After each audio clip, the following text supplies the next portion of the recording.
Hi అండి, welcome to ఆశ్రిత vlogs.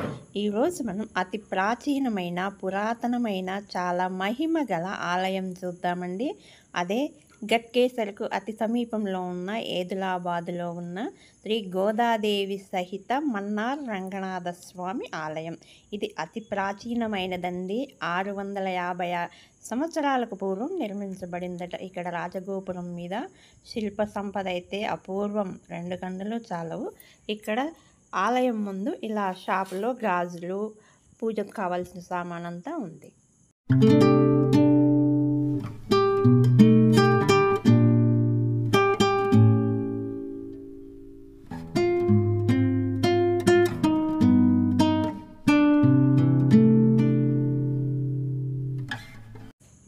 ఇలా పూజకు కావాల్సిన సామాన్ తీసుకొని ఇలా ఈ రాజగోపురం కిందుగా ఇలా వెళ్ళాలండి. టెంపుల్లోకి ఇలా వెళ్ళాం. చూడండి, ఇక్కడ ముందు ఒక మంటపం ఉంది. ఇక్కడ అమ్మవారిని ఇలా చిత్రించారు.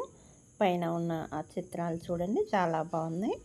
ఇటువైపు ఎడమవైపు కొంచెం వేణుగోపాల స్వామి గుడి ఉంది, అది తర్వాత చూద్దాం. ఇప్పుడు ఇక్కడ రంగనాథ స్వామి ఆలయంలోకి వెళ్దాం రండి.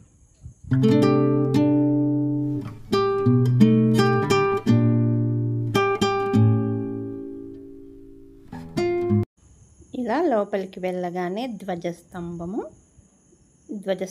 పైన గుడి పైన శంఖము, చక్రము, ఇలా ఒక స్తంభం మీద ఇలా మనిషి ఆకారం చిత్రించారు. చూడండి, ధ్వజస్తంభం ముందర పాదాలు. ఇటువైపు వస్తే అమ్మవారు గోదాదేవి ఉంది. ఇక్కడున్న అమ్మవారిని గాజులమ్మ అంటారు. ఈ అమ్మవారికి మనం గాజులు సమర్పించి ఏ కోరిక కోరినా నెరవేరుస్తారు. ఈ అమ్మవారి గురించి ఒక కథ ఉందండి. చాలా ఏళ్ల క్రితం అమ్మవారు ఒక బాలా రూపకంగా బయటికి వెళ్ళి అక్కడ ఉన్న గాజుల షాపు వాని దగ్గర గాజులు వేయించుకుందట. డబ్బులు అడిగితే ఇక్కడ ఉన్న ప్రధాన పూజారి ఇస్తారు, ఆయన మా నాన్నగారే అడగండి అని చెప్పిందట. ఆ గాజులవాడు వచ్చి ఆ పూజారి గారిని అడిగారట. ఆయన, నాకు పిల్లలు లేరు కదా, నీవెవరికి పెట్టావని అన్నారట. అప్పుడు ఆ గాజులవాడు, లేదు గురువుగారు, మీ గురించే చెప్పింది ఆ అమ్మాయి అని అంటే, ఆ పూజారి గారు గుళ్ళోకి వెళ్ళి చూస్తే అమ్మవారి చేతులకు మట్టి గాజులు ఉన్నాయట. అప్పటి నుంచి ఇక్కడ ఈ అమ్మవారికి మట్టి గాజులు కూడా వేస్తారటండి. ఇలా గర్భగుడిలోకి వెళ్ళాక ఇలా ఇక్కడ ఒక తాయారు సన్నిధి అనే అమ్మవారి ఉపాలయం ఉందండి. ఇలా దర్శించుకున్నాక ఇటువైపు మెయిన్ గుడి, గర్భగుడి స్వామివారికి ఇక్కడ పూజారి అర్చన చేస్తున్నారు. చూడండి, అష్టోత్తరం చేస్తున్నారు. అక్కడ ఎదురుగా మనకు కనిపిస్తుంది మన్నార్ రంగనాథ స్వామి. స్వామివారికి కుడివైపున అమ్మవారి గోదాదేవి, స్వామివారికి ఎడమవైపున అమ్మవారి గోదాదేవి తండ్రి గారైన విష్ణు చిత్రులు. ఇలా ఒకే పాదపీఠం మీద వెలియటం ఇది భారతదేశంలో 2వ ఆలయం అండి. మొదటిది శ్రీవల్లి పుత్తూరులో ఉంది. అక్కడ అమ్మవారు స్వామివారిలో లీనమయ్యారు కదా, ఆ కథ మనందరికీ తెలుసు. ఇలా స్వామివారిని దర్శించుకోవడం మన అదృష్టం.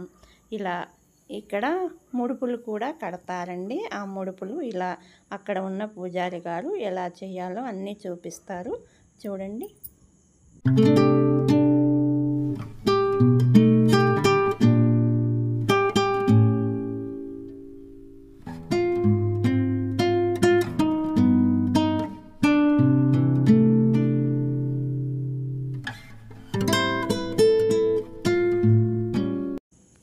ఇలా కొబ్బరికాయకు బొట్టు పెట్టి ఎర్రటి వస్త్రంలో చుట్టి దాన్ని గురువుగారు మంత్రాలతో అభిమంత్రించి దానిని ముడివేసి తీసుకువెళ్ళి గర్భాలయంలో ఉన్న అమ్మవారి దగ్గర పెట్టి పూజ చేస్తారు.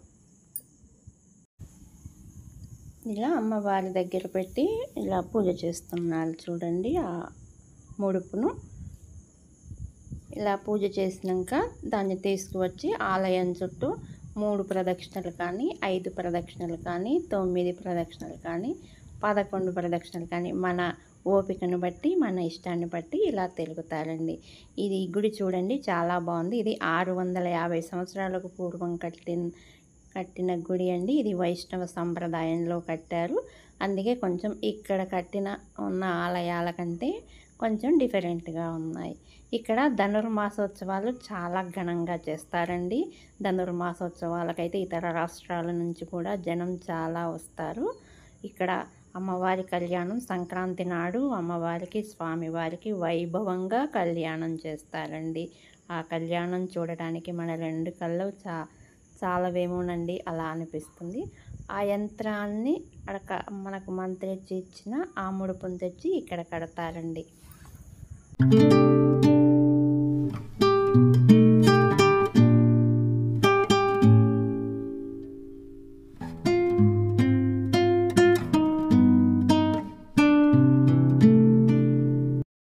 ఇక్కడ ముడుపులు కట్టి స్వామివారిని అమ్మవారిని మళ్ళీ బయట నుంచి దర్శనం చేసుకొని ఇలా బయటికి వచ్చాక స్వామివారి గుడికి కుడి వైపున ఉన్న రుక్మిణి సత్యభామ సమేత శ్రీ వేణుగోపాల స్వామి ఆలయం అండి. ఈ ఆలయం కూడా చాలా ప్రశాంతంగా చాలా బాగుందండి. చూడటానికైతే ఎంత సంతోషంగా ఉందో, మనసుకైతే చాలా ఉల్లాసంగా ఉంది, ప్రశాంతంగా ఉంది కదా. ఇక్కడ ధ్వజస్తంభం అండి, ఇది ఆలయం ఎదురుగా. ఇక్కడ ఇది లోపలికి వెళ్ళాను చూడండి. గురువుగారు స్వామివారికి అర్చన చేస్తున్నారు. ఇరుదేవేరులతో స్వామివారు ఎలా వెంచేసి ఉన్నారో చూడండి. ఇక్కడ చాలా బాగుంది. ఇంకొక విషయం కూడా చెప్పారు. ఇక్కడ రోజు గుళ్ళోంచి అమ్మవారు బయటికి వచ్చి ఏదో రూపకంగా ఒకనాడు బాలికగా, ఒకనాడు మధ్య వయస్కురాలుగా, ఒకనాడు ముదుతలిగా వచ్చి ఇక్కడ అంతా తిరిగి చూస్తుందటండి. ఇక్కడి విశేషాలు ఇవ్వండి. ఇదిగో గుడి గోపురం ఒకసారి బయట చూడండి. నా ఛానల్ని సబ్స్క్రైబ్ చేయండి, లైక్ చేయండి, షేర్ చేయండి. మరి ఇంకో వీడియోతో మళ్ళీ కలుద్దాం.